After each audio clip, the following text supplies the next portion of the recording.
დაპირებისამებრ გთავაზობთ ინფორმაციას ხშირ და გავრცელებულ დაავადებებზე და მათ სიმპტომებზე. უყურეთ ვიდეო ახსნას, მიიღეთ მეტი ინფორმაცია და თუ ნახავთ, რომ თქვენს გაქვთ მსგავსი სიმპტომები, მოიწერეთ კომენტარები და დასვით კითხვები. ჰელმინთოზი, ჩიებით ინვაზია.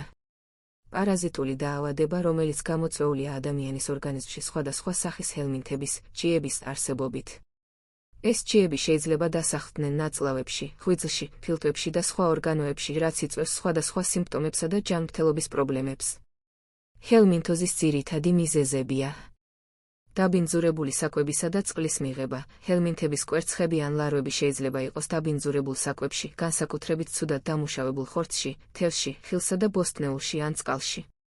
პირადი ჰიგიენის დაუცველობა, ჭუჭყიანი ხელები, განსაკუთრებით ჭამის წინ და ტუალეტის შემდეგ, ჰელმინთოზის გავრცელების ერთ-ერთი მთავარი გზაა.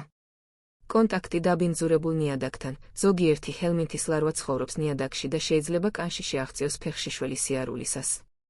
კონტაქტი ინფიცირებულ ცხოველებთან. ზოგიერთი ჰელმინთი გადაეცემა შინაური ცხოველებისგან ძაღლები, კატები, განსაკუთრებით თუ არ ტარდება რეგულარული დეჰელმინთიზაცია, ჩიების საწინააღმდეგო მკურნალობა.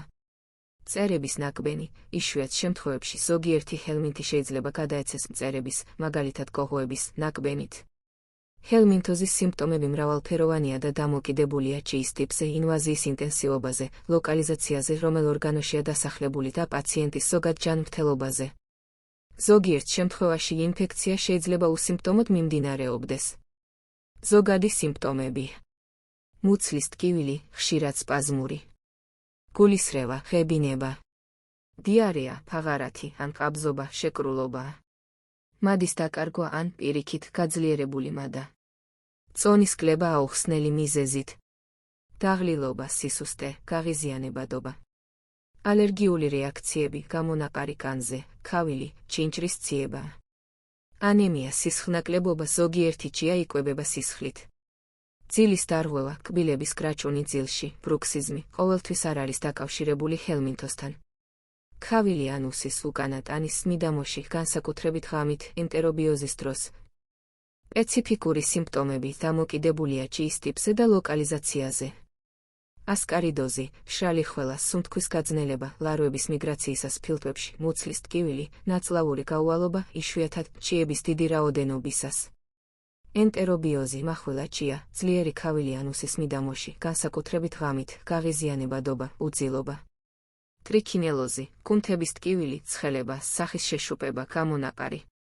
ანკილოსტომიდოზი, ანემია, კანის ქავილი, ლარვების შეჭრის ადგილას, მუცლის ტკივილი, დიარეა.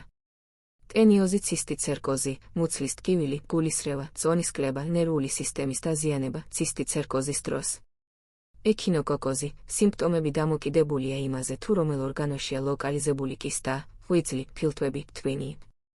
ჰელმინთოზის დიაგნოსტიკა მოიცავს: ანამნეზის შეკრება, ექიმი დეტალურად გამოგკითხავთ სიმპტომების, მოგზაურობის ისტორიის, კვების ჩვევების, ცხოველებთან კონტაქტის შესახებ.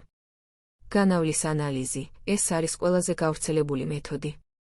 განავლის მიკროსკოპული გამოკვლევით ხდება ჰელმინთების კვერცხების ან ლარვების აღმოჩენა.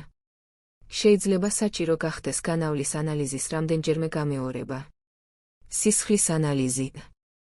სისხლის საერთო ანალიზი. შეიძლება გამოავლინოს ეოზინოფილია, ეოზინოფილების მომატება, რაც ხშირად პარაზიტულ ინფექციაზე მიუთითებს. სეროლოგიური ტესტები, სისხლში სპეციფიკური ანტისხეულების განსაზღვრა, რომლებიც ორგანიზმში ჰელმინთების საპასუხოდ გამომუშავდება. პერიანალური ნაცხის ანალიზი, ენტერობიოზის დროს, წებოვანი ლენტის ან სპეციალური ანაბეჭდის გამოყენებით ხდება ან უსის მიდამოდან მასალის აღება და მიკროსკოპით კვერცხების აღმოჩენა. ინსტრუმენტული გამოკვლევები. რენტგენოგრაფია, ულტრაბგერა, კომპიუტერული ტომოგრაფია, კთ, მაგნიტურ რეზონანსული ტომოგრაფია, მრთ, შეიძლება გამოყენებული იქნას ზოგიერთი ჰელმინთის, მაგ, ექინოკოკის კისტების გამოსავლენად შინაგან ორგანოებში. ჰელმინთოზის სამკურნალოდ გამოიყენება ანტიჰელმინთური, ჩიების საწინააღმდეგო მედიკამენტები. პრეპარატის არჩევა დამოკიდებულია ჩიის ტიპზე, ინფექციის სიმძიმეზე, პაციენტის ასაკსა და ჯანმრთელობის მდგომარეობაზე. მნიშვნელოვანია, მედიკამენტის თვითნებურად მიღება დაუშვებელია. აუცილებლად მიმართეთ ექიმს, რომელიც შეგირჩევთ შესაბამის პრეპარატს და დოზირებას. ხშირად გამოყენებადი ანტიჰელმინთური მედიკამენტები. ალბენდაზოლი, ფართო სპექტრის ანტიჰელმინთური საშუალება. ეფექტურია ასკარიდოზის, ენტერობიოზის, ტრიქინელოზის, ანკილოსტომიდოზის, ტენიოზის და სხვა ჰელმინთოზების დროს. მებენდაზოლი, ასევე ფართოსპექტრის პრეპარატი. გამოიყენება მსგავსი ჰელმინთოზების სამკურნალოდ. პირანტელი, ეფექტურია ასკარიდოზის და ენტერობიოზის დროს. პრაზიკვანტელი, გამოიყენება ტრემატოდოზების, მაგ-შისტოსომოზის და ცესტოდოზების, მაგ-ტენიოზის სამკურნალოდ. ივერმექტინი, გამოიყენება ზოგიერთი ნემატოდოზის, მაგ-სტრონგილოიდოზის სამკურნალოდ. მკურნალობის კურსის ხანგრძლივობა და დოზირება ინდივიდუალურია. ზოგიერთ შემთხვევაში შეიძლება საჭირო გახდეს მკურნალობის გამეორება რამდენიმე კვირის შემდეგ. დამხმარე საშუალებებით. პრობიოტიკები შეიძლება დაინიშნოს ანტიხელმინთური მკურნალობის შემდეგ ნაწლავის მიკროფლორის აღსადგენად. ფერმენტული პრეპარატები შეიძლება დაინიშნოს საჭმლის მონელების გასაუმჯობესებლად. სორბენტები შეიძლება დაინიშნოს ინტოქსიკაციის შესამცირებლად. რჩევები. პროფილაქტიკა. პირადი ჰიგიენის დაცვა, ხელების ხშირი დაბანა საპნითა და წყლით, განსაკუთრებით ჭამის წინ, ტუალეტის შემდეგ და ცხოველებთან კონტაქტის შემდეგ. საკვების სწორად დამუშავება, ხორცისა და თევზის კარგად მოხარშვა შეცვა, ხილისა და ბოსტნეულის გულდასმით გარეცხვა გამდინარე წყლით. უსაფრთხო წყლის გამოყენება, სასმელად გამოიყენეთ მხოლოდ ადუღებული ან გაფილტრული წყალი. შინაური ცხოველების რეგულარული დეჰელმინთიზაცია, მიმართეთ ვეტერინარს თქვენი შინაური ცხოველებისთვის ჭიების საწინააღმდეგო მკურნალობის ჩასატარებლად. ფეხშიშველი სიარულისგან თავის შეკავება, განსაკუთრებით ისეთ ადგილებში, სადაც შეიძლება იყოს ნიადაგის დაბინძურება ფეკალიებით. მკურნალობის დროს. მკაცრად დაიცავით ექიმის მიერ დანიშნული მკურნალობის რეჟიმი. ოჯახის წევრების გამოკვლევა და საჭიროების შემთხვევაში მკურნალობა, ზოგიერთი ჰელმინთოზი, მაგ-ენტერობიოზი ადვილად ვრცელდება ოჯახის წევრებს შორის.